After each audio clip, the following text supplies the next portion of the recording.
Welcome back to my channel. अगर आपने इस वीडियो पे पहली बार क्लिक किया है सो मेरा नाम है दिव्या और मैं बनाती हूँ वेट लॉस रिलेटेड कंटेंट, क्योंकि मैंने अपनी जर्नी यानी अपनी ट्रांसफॉर्मेशन जर्नी की है फ्रॉम 86 टू 59 kgs, जो कि मेरे चैनल पर ऑलरेडी है, सो आप जाके देख सकते हैं। आज का वीडियो बहुत ही रिक्वेस्टेड वीडियो है क्योंकि बहुत लोगों ने मुझे कमेंट्स में बोला था कि आपने किस तरीके से वेट लॉस किया है, सो उस पर क्या आपने टेक्निक्स फॉलो की है। सो एक इंटरमिटेंट फास्टिंग भी एक ऐसी चीज़ थी जिसको मैंने काफ़ी रिलीजियसली फॉलो किया था, इसलिए आज का वीडियो है इंटरमिटेंट फास्टिंग पे, किस तरह ये की जाती है, एक्चुअली में ये क्या होती है, इसमें क्या खाना चाहिए क्या नहीं खाना चाहिए और इसके अदर रूल्स क्या होते हैं, कौन लोग इसे कर सकते हैं, इन सारी चीज़ों के आज मैं जवाब आपको इस वीडियो में दूंगी।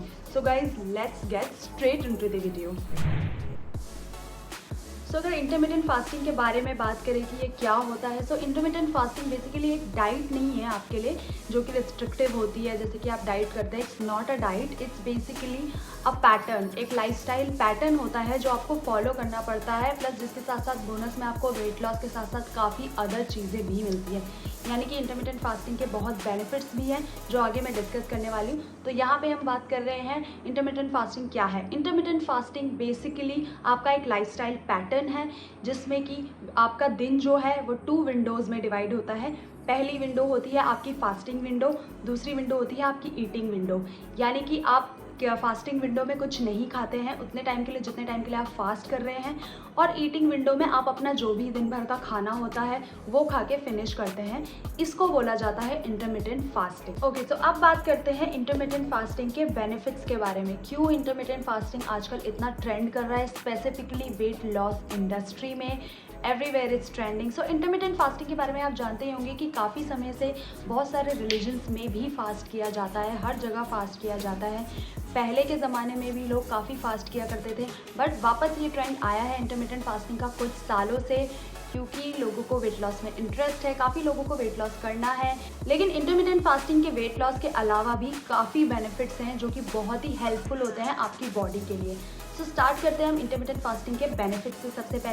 सबसे पहले ऑफकोर्स इंटरमिटेंट फास्टिंग से होता है वेट लॉस, क्योंकि जो हमारे वेट लॉस के हार्मोन्स होते हैं, HGH नाम का एक हार्मोन होता है जो कि ग्रोथ में हेल्प करता है, उस हार्मोन को इंटरमिटेंट फास्टिंग जो है वो स्पाइक कर देती है, जिससे क्या होता है कि आपका जो बॉडी फैट होता है वो मोर एक्सेसिबल हो जाता है लूज़ होने के लिए। आपके इंसुलिन लेवल जो होते हैं बॉडी के वो भी लो हो जाते हैं, जिसके कारण भी बॉडी फैट बहुत जल्दी पिघलता है। सो इंटरमिटेंट फास्टिंग एक ऐसा वे है, बहुत ही पावरफुल वेट लॉस टूल है जो कि आपको आपके डिज़ायर्ड रिजल्ट सिर्फ कुछ टाइम में ही दे सकता है, क्योंकि इससे जो बॉडी होती है वो बहुत ज़्यादा ये बर्न करती है, आपका फैट बहुत ज़्यादा फैट बर्न करती है, क्योंकि आप एक फास्टिंग विंडो में होते हैं, यानी आप कुछ नहीं खा रहे होते हैं। इसका मतलब ये होता है कि सपोज़ आपने अपना डिनर किया 6 बजे रात को या फिर 7 बजे लगा लीजिए, तो आप अगले दिन अगर आप 11 बजे या 10 बजे भी डिनर करते हैं, अगर आप 16:8 फॉलो कर रहे हैं, जो कि मैं आगे बताऊंगी कि कितने टाइप के इंटरमिटेंट फास्टिंग होते हैं, तो अगर आप उसे भी फॉलो कर रहे हैं तो आप ये देख सकते हैं कि 2 से 4 घंटे में बॉडी आपका डिनर पचा लेती है, यानी कि डाइजेस्ट कर लेती है, और उसके पास काफ़ी टाइम होता है अदर चीज़ें करने के लिए आपकी बॉडी की, जो कि हेल्पफुल है। सो उसमें से एक वेट लॉस भी होता है, क्योंकि उसके बाद बॉडी के पास खाना नहीं होता है जिससे कि वो अपने फंक्शन चला सके, यानी कि इसीलिए वो क्या करती है कि आपका जो स्टोर्ड फैट होता है उसे यूज़ करती है आगे बॉडी की फंक्शनिंग के लिए, जिससे कि फ़ैट बर्न होता है, क्योंकि वो स्टोर्ड फैट वहाँ यूज़ हो जाता है। सो पहला तो हो गया आपका वेट लॉस, जो कि ऑफकोर्स सब चाहते हैं कि हमारा वेट लॉस हो, जो कि इंटरमिटेंट फास्टिंग से बहुत ही अच्छा वेट लॉस होता है, बहुत ही सस्टेनेबल वेट लॉस होता है। दूसरा आता है आपका सेल्यूलर रिपेयर। आपको पता है कि हमारी बॉडी की जो सेल्स हैं वो रिपेयर होती रहती है टाइम टू टाइम, बट वो कैसे होती है, अगर आप इंटरमिटेंट फास्टिंग कर रहे हैं तो जैसा कि मैंने बताया कि बॉडी के पास डाइजेशन के अलावा भी काफ़ी टाइम होता है।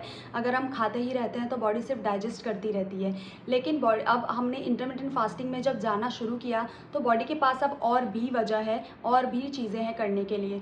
तो बॉडी की फंक्शनिंग हमारी कुछ इस तरीके की होती है कि वो हमारे जो पुराने सेल्स होती हैं उन्हें निकालती है बाहर और नए सेल्स को रीजनरेट और एक्टिव करती है, जिससे आपकी स्किन प्रॉब्लम्स सही हो जाती है, आपके हेयर्स अच्छे हो जाते हैं, और आपकी स्किन अच्छी हो जाती है, everything. I mean intermittent fasting एक बहुत ही पावरफुल टूल है अगर आप इसे अच्छे से यूज़ करें। इसके साथ साथ ये काफ़ी आपकी इम्यूनिटी जो है वो बढ़ाती है और लोअर करती है, बिल्कुल लो कर देती है किसी भी रिस्क ऑफ डिजीज़ को, यानी कि अगर जिनको टाइप 2 डायबिटीज़ है या कोई हार्ट प्रॉब्लम है सो उनसे भी काफ़ी बचाती है। सो टोटल अगर आप देखें तो इंटरमिटेंट फास्टिंग के बहुत फ़ायदे हैं। अगर आप इंटरनेट पे भी जाके सर्च करेंगे तो आपको बहुत सारे फ़ायदे मिल जाएंगे, लेकिन इसे सही तरीके से कैसे करते हैं वो मैं आपको आगे बताने वाली हूँ। साथ साथ intermittent fasting apart from weight loss आपकी जो इम्यूनिटी होती है डिजीज़ की तरफ उसको बढ़ाती है, इन्फेक्शंस को कॉम्बैट करने में आपकी हेल्प करती है, प्लस इसके साथ साथ एंटी एजिंग भी एक बोनस पार्ट है इंटरमिटेंट फास्टिंग का। So apart from weight loss भी इसके बहुत सारे फ़ायदे हैं जो कि आप इंटरनेट पे ऑफकोर्स चेक कर सकते हैं। सो आगे बढ़ते हुए मैं आपको बताती हूँ कि इंटरमिटेंट फास्टिंग कितनी टाइप की होती है, मैंने कौन सी इंटरमिटेंट फास्टिंग करी। मोस्टली इंटरमिटेंट फास्टिंग के जो टाइप होते हैं तो 4 to 5 टाइप के होते हैं। पहली जो होती है वो होती है 16:8 जो कि बहुत ही फेमस है और मोस्टली हेल्दी इंडिविजुअल्स को ये बोला जाता है कि वो यही फॉलो करें, यानी कि इसमें आप 16 आवर्स जो है वो फास्टिंग करते हैं जिसमें आपके सोने के घंटे इंक्लूडेड होते हैं और 8 आवर्स आप अपनी ईटिंग विंडो रखते हैं, यानी कि अपनी डाइट उसमें लेते हैं। इसके बाद दूसरी होती है 5:2 जिसमें आप 5 दिन हफ्ते के अपना नॉर्मल डाइट लेते हैं और 2 दिन 500 से 600 कैलोरी के बीच में, यानी कि बहुत कम डाइट लेते हैं। ये भी एक टाइप है इंटरमिटेंट फास्टिंग का जिसे कि आई थिंक वॉरियर डाइट भी बोला जाता है। इसके अलावा तीसरी हो गई आपकी 24-24 जिसमें क्या होता है कि आप 24 आवर 1 दिन खाएं और दूसरे दिन 24 आवर फास्ट कर सकते हैं, दूसरे दिन 24 आवर आप फास्ट कर सकते हैं। और इसके अलावा एक होती है 20:4 यानी कि आप 20 घंटे फास्टिंग पे रहते हैं प्लस 4 घंटे आप खाते हैं। सो इन सब को देखते हुए आपको लगेगा कि ये बहुत मुश्किल है, इसीलिए सबसे आसान तरीका जो बोला जाता है वो होता है 16:8 का, जो हम सब नॉर्मल जैसे लोगों को भी आई मीन ईजी होता है फॉलो करने के लिए। सो आपको 16:8 मैं रिकमेंड करूँगी और अगर आप स्टार्टिंग में यानी कि आप पहली बार ट्राई करेंगे तो आप 12:12 से शुरू कर सकते हैं। इसका मतलब ये है कि जब भी आप खाएं उसके 12 घंटे बाद सीधे आप खाएं, इसमें 7 से 8 घंटे तो आपकी नींद के ही चले जाएंगे। सो आप थोड़ा सा वेट करें और उसके बाद खाएं। सो इससे भी आपको रिजल्ट मिलेंगे और धीरे धीरे आप अपनी फास्टिंग विंडो को बढ़ा सकते हैं, जैसे 12 से 13 कर सकते हैं, 13 से 14। जब मैंने पहली बार किया था तो मैंने भी 12:12 से ही शुरू किया था। तो इससे क्या हो गया था कि मेरी नाइट की जो क्रेविंग्स होती थी वो भी बंद हो गई थी, मेरी शुगर की तरफ जो क्रेविंग होती थी मुझे कुछ शुगरी खाने का वो भी कम हो गया था। तो काफ़ी बेनिफिट्स भी है इंटरमिटेंट फास्टिंग के। तो मैंने 12:12 से शुरू किया था, लेकिन हाँ जो मैं फॉलो करती हूँ अभी तक, और अगर आपका वेट स्टक भी हो गया है कहीं पर, मगर अगर आप वेट लॉस जर्नी पर है लेकिन आपका वेट स्टक हो गया है, क्योंकि मेरा वेट भी स्टक हुआ था और मैंने इसे फिर से यूज़ करा, यानी कि 16:8 जो इसका विंडो है वो मैंने यूज़ करा और इससे वेट लॉस दोबारा मेरा चालू हो गया था। ओके सो ये तो हो गई टाइप ऑफ इंटरमिटेंट फास्टिंग के कितने तरीके के टाइप होते हैं जो आप फॉलो कर सकते हैं। तो जैसा कि मैंने आपको बताया कि आप 16:8 फॉलो कर सकते हैं। सो उसके लिए अब मैं बताने जा रही हूँ कि क्या आप इसमें खाएं क्या ना खाएं। सो इसका एक बेसिक डाइट प्लान आप फॉलो कर सकते हैं, नॉर्मल डाइट प्लान भी आप फॉलो कर सकते हैं, लेकिन आप क्या कर सकते हैं, आपकी टाइमिंग जो होगी वो इस तरीके की हो सकती है 10 to 6 या फिर 11 to 7। मोस्टली जो बोला जाता है, कहा जाता है, पहले भी मैंने अपने वीडियोज़ में बताया है कि आपको डिनर जल्दी कर लेना है, यानी 7 बजे तक। तो अगर आप अपना 7 बजे भी मान के चलते हैं, अगर आप अपना 7 बजे आप डिनर कर चुके हैं उसके बाद आप कुछ मत खाइए। जो आप अपनी फास्टेड विंडो में जो चीज़ें अलाउ है वो है नॉन कैलोरिक बेवरेजेस। इसका मतलब है कि ऐसे पीने की चीज़ें जिनमें 20 कैलोरी से कम हो, जैसे कि कोकोनट वाटर हो गया, ग्रीन टी हो गई, ब्लैक टी हो गई, ब्लैक कॉफ़ी हो गई, ये जो सारी चीज़ें जो विदाउट शुगर हैं ये सब आपकी अलाउड हैं इंटरमिटेंट फास्टिंग की विंडो में। सो ये सब आप ले सकते हैं। उसके बाद डायरेक्टली जब आपकी फास्टिंग विंडो ख़त्म हो जाती है, यानी सुबह आप सीधे 11 बजे अगर आप शुरू करते हैं, फॉर एग्जांपल आप 16:8 फॉलो कर रहे हैं, तो आप ऐसे ना करें कि आप एकदम से जो है वो बहुत सारे फूड पे टूट पड़े। इससे बॉडी को अडेप्ट होने में टाइम नहीं मिलता है और इससे पुअर रिजल्ट आपको आ सकते हैं। तो अगर आपको अच्छे रिजल्ट चाहिए तो आप शुरू करें कुछ हेल्दी और न्यूट्रिशियस से, यानी कि आप फ्रूट से शुरुआत कर सकते हैं, मिक्स सीड्स ले सकते हैं या तो भीगे हुए नट्स ले सकते हैं। जैसा कि मेरी आपने शॉर्ट्स में भी देखा होगा, आजकल मैं इंटरमिटेंट फास्टिंग कर रही हूँ, मैं अपनी शुरुआत 11:30 पे विद फ्रूट्स एंड नट्स करती हूँ, जो कि बहुत ही अच्छा होता है। इसके बाद मैं अपने breakfast, lunch and then chicken dinner की तरफ जाती हूँ, जो कि मैं 7-7:30 तक ख़त्म कर देती हूँ। तो इस तरीके से मैं अपना इंटरमिटेंट फास्टिंग फॉलो करती हूँ, और ये मैंने अपनी वेट लॉस जर्नी में भी किया था। इसके साथ साथ वेट लॉस के साथ साथ आपका इससे around 2 to 6 kg in a month loose हो सकता है ईजिली। इसके साथ साथ जिन लोगों को बेली फैट या मफिन टॉप की प्रॉब्लम है, उनका वेस्ट सर्कमफेरेंस भी बहुत कम हो सकता है, यानी कि आपकी वेस्ट जो है इससे वो श्रिंक हो जाती है, क्योंकि ये डाइट प्लान ही ऐसा है जिसमें कि मतलब बॉडी पूरी तरीके से पूरी हर जगह से आपका फैट बर्न करती है। इसलिए इस तरीके की डाइट प्लान आप फॉलो कर सकते हैं इंटरमिटेंट फास्टिंग में। अगर आप अपना वेट लॉस करना चाहते हैं इंटरमिटेंट फास्टिंग करते हुए, तो याद रखिएगा कि आपको हमेशा हेल्दी फूड ही खाना है। हेल्दी फूड का मतलब ये नहीं कि आप हमेशा सैलड या ऐसे कुछ चीज़ें खाएं। आप घर का बना हुआ साफ़ सुथरा खाना खा सकते हैं, लेकिन हाँ, बिल्कुल सब पोर्शन में। और अगर आप अपने वेट लॉस को 2 गुना 4 गुना करना चाहते हैं, तो ज़रूर इंक्लूड करें intermittent fasting in your diet. But हाँ, इसकी कुछ डिसएडवांटेजेस भी है जो मोस्टली लोग आपको नहीं बताते होंगे।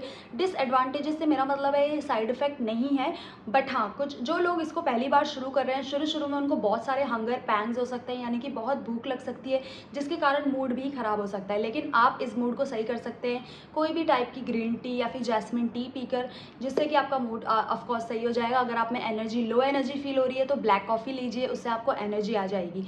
सो इस तरीके के बेवरेजेस लेके आप अपनी एनर्जी भी बचा सकते हैं और इंटरमिटेंट फास्टिंग को कंटिन्यू कर सकते हैं। सो पहले दिन आपको कुछ ऐसा लगेगा, बट जैसे आपकी बॉडी अडेप्ट होती जाएगी, आपको तो पता ही है कुछ टाइम लगता है बॉडी को हर डाइट में अडेप्ट होने के लिए, तब आपको इंटरमिटेंट फास्टिंग के रिजल्ट दिखने लगेंगे, जिससे जब जो रिजल्ट आएंगे with your diet, with your intermittent fasting, that will be unbelievable and you will be really happy with the results. क्योंकि ऑफकोर्स इंटरमिटेंट फास्टिंग ज़रूर वर्क करता है अगर आप इसे अच्छे से करें। और वो लोग जिन्होंने कि वेट लॉस कर लिया है, अपने वेट लॉस पे वो आ चुके हैं, जितना उन्हें वेट चाहिए था उतने पे वो आ चुके हैं, बट उनको ये रहता है कि कहीं हमारा वेट बढ़ ना जाए खाने से, कुछ भी वो खाते हैं। तो मेंटेन करने के लिए भी इंटरमिटेंट फास्टिंग बहुत अच्छा ज़रिया है। आप कुछ भी खाएं, लेकिन 12:12 अगर आप इंटरमिटेंट फास्टिंग रखेंगे अपनी लाइफ में, तो आपका वेट कभी नहीं बढ़ेगा और वो हमेशा मेंटेन्ड ही रहे। सो गाइस, अगर आपको वेट लूज़ करना है 2 to 6 kgs ऑफकोर्स, और आपकी बॉडी को डिटॉक्स करना है, तो ये डाइट आपके लिए बहुत अच्छी है। अगर आप वेट लॉस प्लेट्यू में अटक गए हैं, आपका वेट अटक गया है कुछ टाइम से, तो भी आप इस डाइट को कर सकते हैं। किसी भी तरीके की वेट लॉस जर्नी आपको स्टार्ट करनी है, तो आप इससे स्टार्ट कर सकते हैं। लेकिन गाइज रिमेंबर, हमेशा स्मॉल से स्टार्ट करें। अगर आप पहली बार स्टार्ट कर रहे हैं, तो धीरे धीरे आगे बढ़ें, तो इसके आपको बहुत बेनिफिट्स मिलेंगे। अब बारी आती है उन चीज़ों की, यानी कि किन लोगों को इंटरमिटेंट फास्टिंग नहीं करनी चाहिए। इंटरमिटेंट फास्टिंग करने से पहले ये भी जान लीजिए कि अगर आप में ये कंडीशंस हैं, तो आप इंटरमिटेंट फास्टिंग ना करें। सबसे पहले, अगर आप प्रेग्नेंट है या फिर ब्रेस्ट फीडिंग है, तो आपको इंटरमिटेंट फास्टिंग आपके लिए नहीं है। अगर आपका लो ब्लड प्रेशर रहता है, या आपको डायबिटीज़ है, या आप किसी तरीके की दवाई ले रहे हैं या मेडिकेशन पे हैं, तो भी आपको इंटरमिटेंट फास्टिंग नहीं करनी चाहिए। और लास्ट, अगर आपको कोई ईटिंग डिसऑर्डर है जो कि पहले से चला आ रहा है, तो भी आप इंटरमिटेंट फास्टिंग ना करें। लेकिन बाकी लोग जिन्हें ये सब प्रॉब्लम नहीं है, वो इंटरमिटेंट फास्टिंग ज़रूर कर सकते हैं, जिससे उनका बहुत अच्छा सस्टेनेबल वेट लॉस होगा, प्लस आपका जो वेस्ट का सर्कमफेरेंस है वो भी बहुत अच्छी तरीके से कम होगा। Guys, so that was my video for today about intermittent fasting. अगर आपको किसी भी तरीके का क्वेश्चन हो, किसी भी तरीके की कोई चीज़ आपको जाननी हो, तो प्लीज़ कमेंट में बता दीजिएगा, मैं आपको ज़रूर आंसर करूँगी। एंड कोई वीडियो अच्छा लगा होगा तो इसे लाइक कर दीजिए, ये मुझे मोटिवेट करता है कि मैं और ऐसे वीडियो आपके लिए लेकर आऊँ। And yes, please subscribe to my channel. मैं ऐसे वीडियोज़ आगे बहुत लेकर आने वाली हूँ, प्लस और भी आगे बहुत सारे चैलेंजेस ऐसे आने वाले हैं। So thank you guys, bye bye.